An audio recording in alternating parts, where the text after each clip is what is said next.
Al-Ustadz Adrianto Malimarajo. Alhamdulillah Al-Ustadz sudah berada di tengah-tengah kita bersama. Selanjutnya pada Al-Ustadz kami persilakan.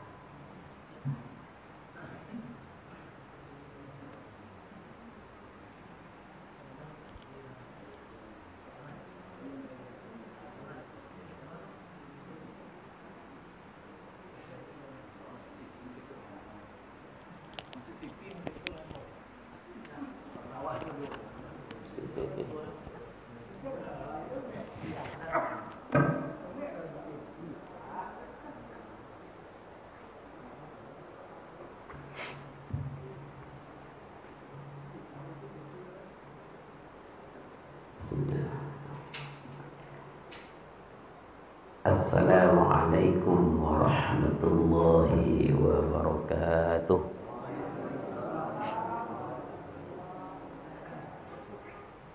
Bismillahirrahmanirrahim. Alhamdulillahirabbil alamin. Wassalatu wassalamu ala asyrafil anbiya'i wal mursalin wa ala alihi wa ashabihi ajma'in.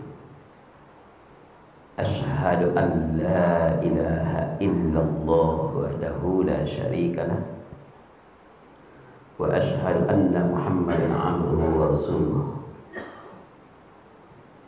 sallallahu alaihi wasallam la nabiyya ba'dah. Yang sama-sama kita hormati Bapak pengurus Masjid Al-Jadid Karanggantiang beserta jajaran yang hadir pada maghrib ini. Yang kita hormati, kita muliakan Al-Mukarram imam kita di masjid yang kita cintai. Yang kita hormati ibu-ibu, bapak-bapak, kaum muslimin wal muslimat, para tamu undangan Allah yang malam ini alhamdulillah walaupun cuaca tadinya kurang bersahabat sebelum maghrib ini, tiba-tiba datang hujan labik. Oleh karena itulah terlambat tadi ibu bapak rencana kepada kek jonda baru kawan kek baru tutu hujan labik-labiknya. Akhirnya kemari dengan roda ampe tiba di Simpang Haru hujan ko berhenti. Dek baru berhenti hujan sangkit keluar orang sedalah jonda sedalah yang macet sampai kemari.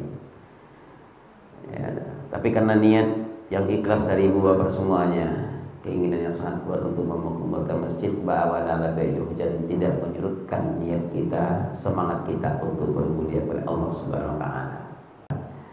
Dan yang dituang di Allah itu ibu bapak bukan barangkali roda baputa. Kok barangkali roda baputa mungkin lebih banyak pahala ambu pada ibu bapak pada malam ini karena mau jauh dari Banduaran kemari. Ya. Tapi berapa kali langkah kaki kita ke masjid dari rumah kita masing-masing.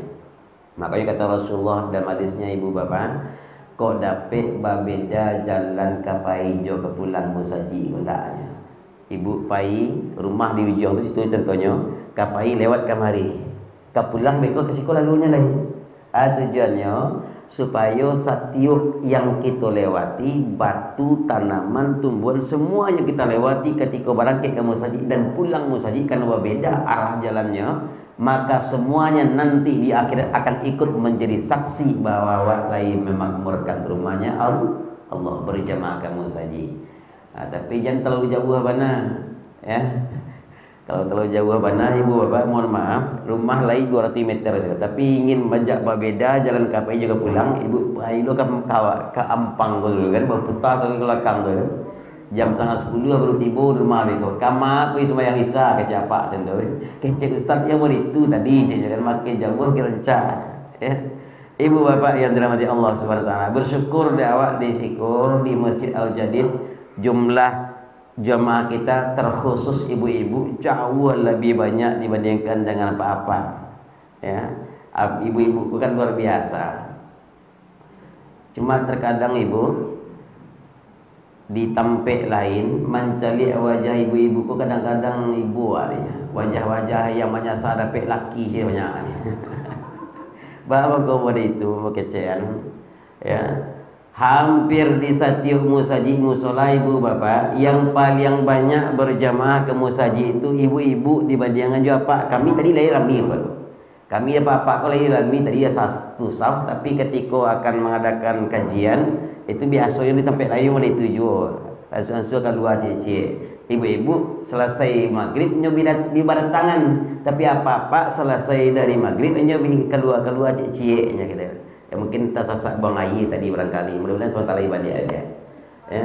Kok seandainya ditanyalah ke ibu-ibu kok masing-masing, mungkin banyak namanya salah kali. Dah azan lah dikumandangkan di masjid, dah kamu masjid wak dah. Kali selalu. Dah baca Al-Quran wala dah mengaji wala dah. Lah biasa lah.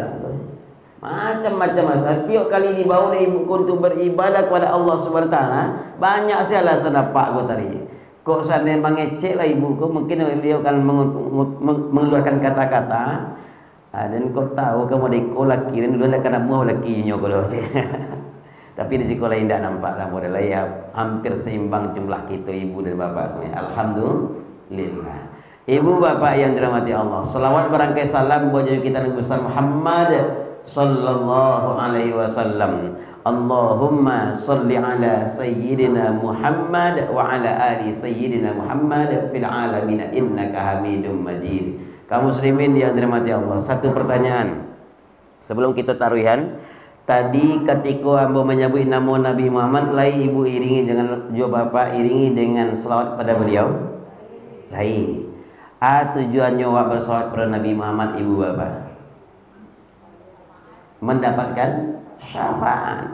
Ada jemaah yang bertanya ke Ustaz, Nabi Muhammad itu kan maksum, tidak pernah melakukan dosa. Orang pertama kali masuk surga, kekasihnya Allah. Untuk aku noyo masih mendoakan keselamatan bagi Rasulullah itu ibu bapak.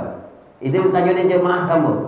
Nabi Muhammad itu ibu pak, sama ibaratnya jogale dan panuh. Dan kita umatnya, kelas sering bersampaikan, asal diajarin dulu pernah juga ambo sampaikan. Dan kita umat Nabi Muhammad itu sama ibarat tanda yang ada di bawah. Kok kebetulan contohnya rendah ado mah. Pakai botol ya. Kalau itu contohnya kan lama bagi. Nah, Nabi Muhammad ibarat galih yang panuh dia apa? Awak tanda di bawah. Ya. Ketika galih dalam panuh tadi itu diisi dengan air ke dalamnya, air tadi itu balanjong kata itu melimpah.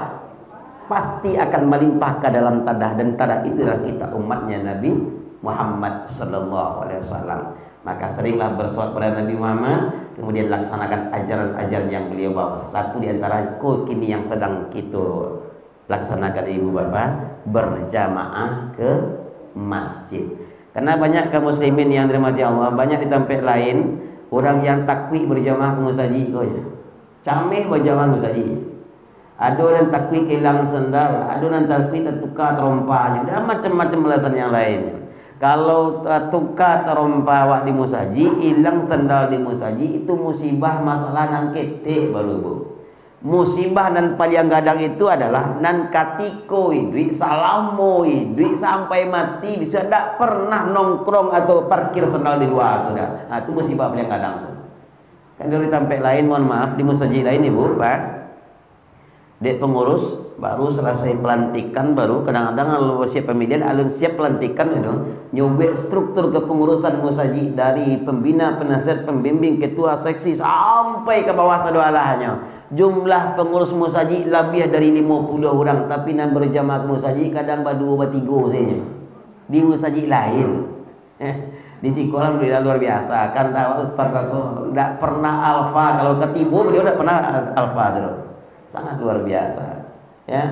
Nah kalau untuk lagu noya di beliau ko menangan ceramah begini ko semua menyampaikan iya kalawi saya Allah lancar Allah dalam kepala beliau saudara. Tapi karena kita wadukan beliau ikut mendengarkan kajian kita pada pagi malam hari ini ibu bapak kaum muslimin yang dirahmati Allah Subhanahu wa taala.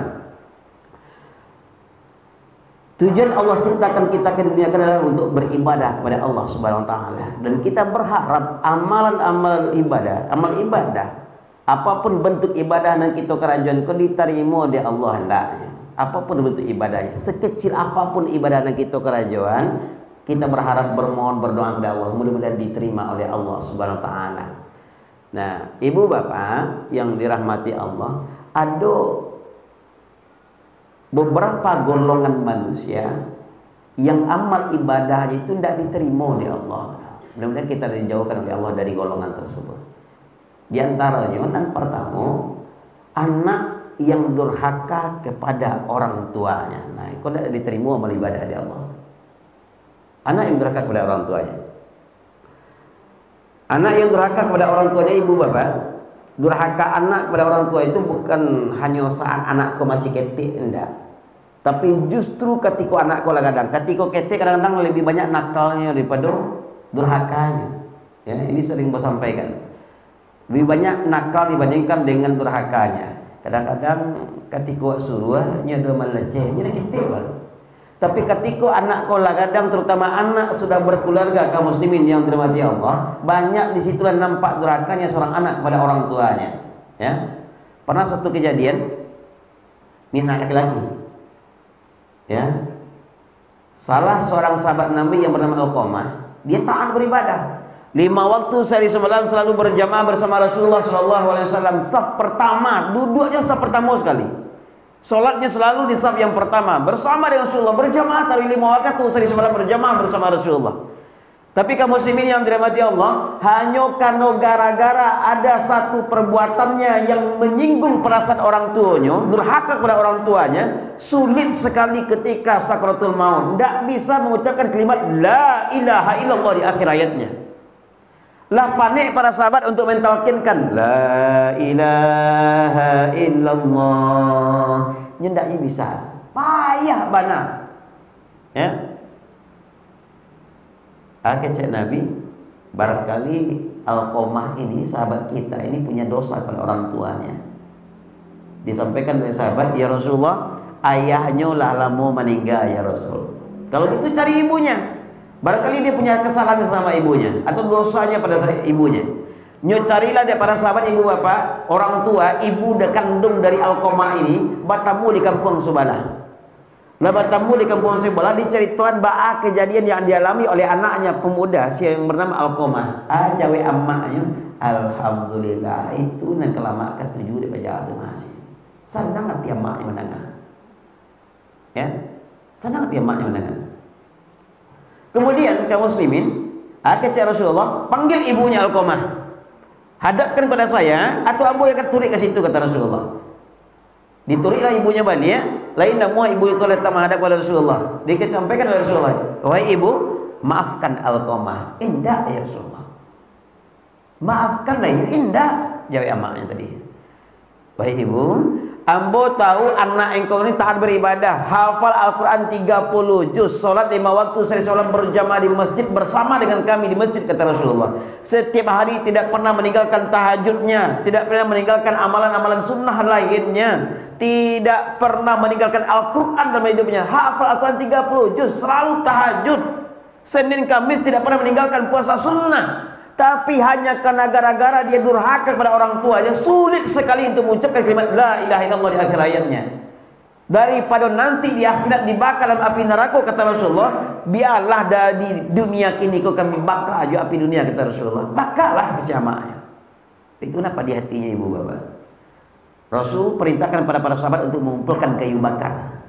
Lah dikumpulkan kayu bakar sadawalahnya ibu bapak. Dionggok kayu, kemudian diduan api lah gadang api tadi itu. Yodak juga dimaafkan Alqamah kau doa. Enggak ya Rasulullah. Kami ambuangan api, ambuanganlah si amaknya.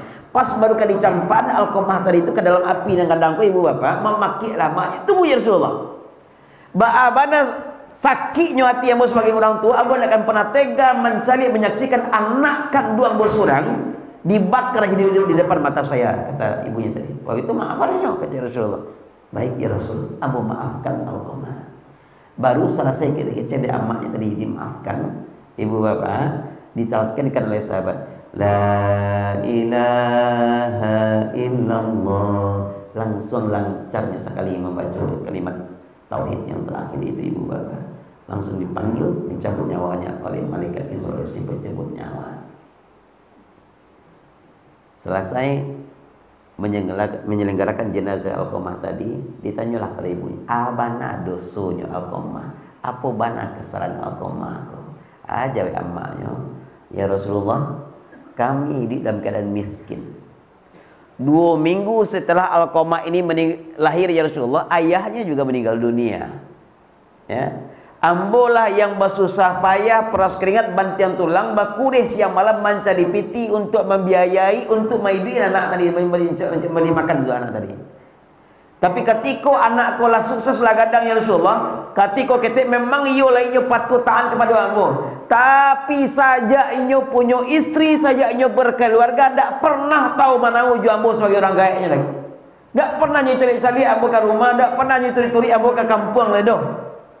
Ibu hati ya Rasulullah, karena saking sayang dan taragaknya ambo dengan anak ambo cari rumahnya. Batamulah rumah Alqamah ko, ambo di siko ya Rasulullah di kampung ko, baru kam membuka pintu pagarnya, baru kecil Alqamah karena rumahnya suruhan gandum Tuhan amak tibo beko habilinya beko kadang selero rumah aja. Itu kecilnya Pak. Ya, tapi buat tiap maknya tadi itu menanginya baliknya pulang tak jadi masuk rumah. Ada kira-kira anak laki-laki dah itu gini bu. Tak ada. Di sekolah ada bu. Aku yakin di sekolah ada, di luar tu saya lah yang ada. Sampai-sampai ada jemaah yang bertanya, Ustaz, termasuk durhaka ke anak ambo Ustaz. Ambo tinggal di Padang berdua je suami ambo. Kami lah tua. Ndak lo pensiunan doh. Ndak lo ada punya kerja tetap ke ni kalau doh. Kami lah gaik-gaik. Anak ambo lah kuliah sampai S3 mau kuliah dan kini sukses di Jakarta jadi pengusaha sukses Ustaz. Jumlah karyawannya lebih dari 100 orang, otonya saja lebih dari 5, gaji luar biasa, pengusaha sukses.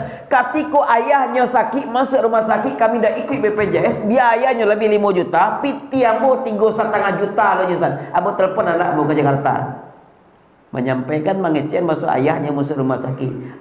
Kecil ambo pinjam piti kanak muka Ustaz, pinjam amak piti gak 1.500.000. Aja we anak mau di Jakarta, jadi mak beko ditanya ke orang rumah dulu je. Derako nak kira tu. Indah. Orang gaib. Makanya kaum muslimin yang dirahmati Allah, ada salah seorang pemuda yang mengadu kepada Rasulullah, "Ya Rasul, ayah jo ibu ambo orang gaib ambo pancilok," cakap. Loh, kok bisa kata Rasulullah? Setiap kali ada barang yang hilang di rumah ambo, di rumah kami cari ada di rumah orang gaib ambo sadalahnya.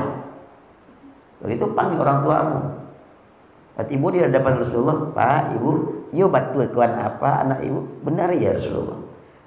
"Yo Pak, Ibu ambil barang di rumahnya." "Yo.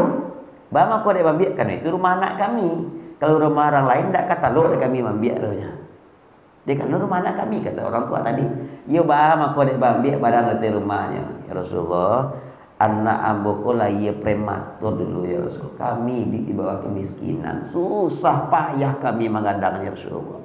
Susah payah kami bakuris yang malam mencari piti untuk inyo." Ya. Tapi ketikanya lah berkeluarga lah sukses di rantau orang ya Rasul. Tak pernah tahu mana ujo kami. Tak pernah cari canggih ke kami ledo. Kalau tiba zaman kini tak pernah telepon, tak pernah hubungi ke kami, tak pernah komunikasi, bantuannya anggap tak ada kami lagi. Sehingga setiap kali kami datang ke rumahnya, kami ambil barang-barang tu, kami bawa pulang. Besok ketika kami ke situ, balik kami pakai, kami bawa barang tu. Sehingga tahu bahawa itu kami yang mencilok. Setiap kali barang yang kami ambil, kami bawa ke situ balik, kami pakai. Dan setiap kali ada yang hilang dari rumahnya, anak kau pasti ada pikirannya ke kami. Kau pasti amak nak mencilok, apa nak mencilok. Akhirnya dengan cara seperti itulah kami lakukan ya Rasulullah, supaya anak kau lah masih takana jo kami orang gaeknya. Kecil Rasul, kecil ibu tadi kepada Rasulullah. Saking berangnya Rasulullah ketika itu ibu bapak, "Ya walad, wahai anak, dirimu dan hartamu adalah milik orang tuamu." Itu anak laki-laki, Pak. Anak laki-laki. Jadi kita dan laki-laki ibu bapak, walaupun awak lah berkeluarga, lah beranak, lah cucu bana, selagi masih ini ayah jo ibu awak, mereka masih tanggung jawab kita sebagai anak laki-laki. Para banyaknya kini ibu-ibu di luar, tak sikor buah, ibu-ibu yang di luar tu, ketika lah tibu mintuonya, tibu ayah ibu dari laki-laki, baru tak cacai ku aja dia barari cana mak sikor mak je. Nah, mintu duraku dah. Ya. Bila mak rencana ke pulang, kalau pulang mak biar dia hantar pulang musuh aja. Luar biasa tawarannya kok dia hantar pulang, tapi kan mau usia secara walui tu. Kok mana nelpon mintunya ayah atau ibu dari laki-laki, kalau nelpon lo kayak kau tak minta piti lo ke mak aja. Ya. Ibu bapak yang dirahmati Allah Subhanahu wa taala. Jadi ibu-ibu mohon dengan sangat, kok masih ada mintu gitu ayah dan ibu dari apa di rumah, mohon jangan pernah diagak-agakan apa kok kama dia ke orang lainnya. Karena semua harta dan dirinya adalah milik orang tuanya pada hakikatnya. Berbeda aja ibu-ibu. Ibu-ibu sejak nikah qabil tu nikahan, tidak ada tanggung jawab kepada orang tua kita dengan bersama dengan suami kita. Ibu bapak yang dirahmati Allah. Makanya itu laki-laki, ya. Durhaka kepada orang tua. Anak dan padusi, anak perempuan kaum muslimin. Kapan anak perempuan ini durhaka kepada orang tuanya? Justru ketika nyolah berkeluarga dulu. Contohnya, siap anak wak barale, nan biasa anakku dibawa di suaminya karantau. Anggaplah ke Jakarta, kan kota besar tuh. Merantau ke Jakarta. 8 bulan, 9 bulan tiba di Jakarta, ibu ditelepon. Assalamualaikum, Ma. Waalaikumsalam. Lai siap-siap je mak. Alhamdulillah lai. Kabar bayi yang akan disampaikan ke mak. Alhamdulillah awak kini ku hamil. Alhamdulillah. Tapi itu mak, kok dapat yo kamari ya mak ndaknyo. Maha ben cucu, maha ben anak ko ndak pandai jala je. Malakian popok, mama sambadong, mama dinana, manyuan anak, menggendong anak, ndak mengerti, ndak pandai dong. Karena ketika gadi dulu sibuk jo main TikTok saya sepanjang harinya, ndak ngerti cara aja dong. Kecak nak tadi itu. Jadi beko disampaikan ke ayah kau beko. Telepon ditutui. Dan anak wak si Upiak Bandung ke Malayan di Jakarta. Upiak Bandung ke Malayan di Jakarta. Ya. Kecak ayah tadi, alhamdulillah, kabar cucu Laila gaik awak kiranya yo. Ya. Tapi disuruhnya awak ke Jakarta dah. Rancak lah nyo. Ke siapa tadi? KPI ke Jakarta awak, ya. KPI ke Jakarta. Naik pesawat atau mah ke saya. Bido lo ke minyak tanah Jakarta kolehnya. Cuma itu dah. Tiket cie di balian di anak akonya. Asian ke berangkat itu, Bu. Amma bayi itu apa? Ibu bayi itu ayah. Hah? Ibu. Kami kok tak pernah boleh bayi loh. Ibu sako nak niu loh apa-apa kau pirang jalan ke Jakarta sejauh tu. Ya.